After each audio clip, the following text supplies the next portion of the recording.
পৃথিবীতে এমন একজন রাজা ছিলেন যাকে পৃথিবীর জনক বা বাবা বলা হয়। কিন্তু কেউ পৃথিবীতে জন্মে কিভাবে পৃথিবীর বাবা হতে পারে বা জনক হতে পারে? হ্যাঁ, এটা সম্ভব। আর সেই রাজা আর কেউ নন, মহারাজ পৃথু। দেবরাজ ইন্দ্রের পুত্র মহারাজ পৃথু। তাকে বলা হয় তিনি নাকি পৃথিবীকে প্রথিত করেছিলেন। প্রথিত করা মানে যে উঁচু নিচু জায়গা পৃথিবীতে ছিল সেগুলোকে সমতল বানিয়ে চাষের যোগ্য করেছিলেন। তাই তিনি পৃথু, প্রথিত করার কারণে। এবং তিনি প্রাণীদের ক্ষত থেকে রক্ষা করেছিলেন, তাই তিনি ক্ষত্রিয়।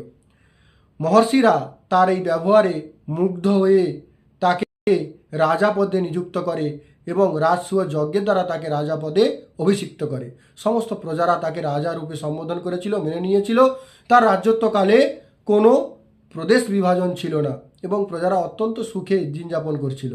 কিন্তু একদিন যক্ষ, রক্ষ, দেব, দানব এবং পিতৃগণ, মনুষ্যগণ, গন্ধর্ব, কিন্নর সকলে এসে বলল যে আপনি আমাদের রক্ষক, পালনকর্তা, আপনি আমাদের পিতা, আমাদের যাতে নিরন্তর এই সুখ থাকে সেই ব্যবস্থা করুন, সেই আশীর্বাদ আমাকে দিন। তখন পৃথু তথাস্তু বলেছিল এবং পৃথিবীরকে স্মরণ করেছিল। পৃথিবী এসে বললেন যে আপনি কি চান?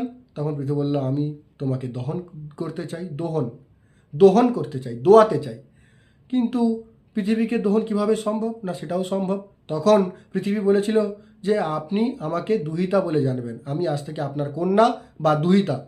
কিন্তু আমাকে দহন করতে গেলে যে পাত্র লাগবে, বৎস লাগবে এবং দগ্ধা লাগবে। মানে দহন প্রক্রিয়া আপনারা প্রত্যেকেই জানেন, যখন একটা গরুকে দোয়ানো হয় তখন সেখানে দগ্ধা যে দোয়ায় তাকে লাগে, বৎস মানে বাছুর লাগে, আর পাত্র মানে যেখানে দুধটা রাখা হয় সেটা লাগে।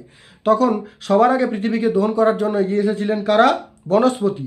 তার মধ্যে বৎস মানে বাছুর ছিল শালবৃক্ষ, দগ্ধা মানে যে দুইয়ে ছিল বটবৃক্ষ, আর দুগ্ধ ছিল না ছিন্ন অঙ্কুর, উদুম্বর হলো পাত্র।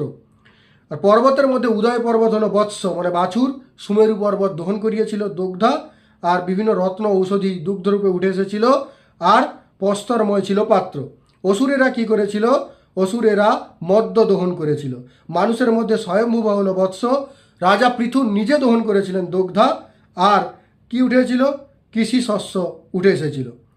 নাগেদের মধ্যে তক্ষক হলো বৎস, আর তারা অলাবু পাত্রে কি দহন করেছিল? না বিষ দহন করেছিল। সপ্তশিরদের মধ্যে বৎস হলো সোমরাজ, আর বৃহস্পতি হলো দগ্ধা, তারা বেদ দহন করেছিল, ছন্দ হলো পাত্র।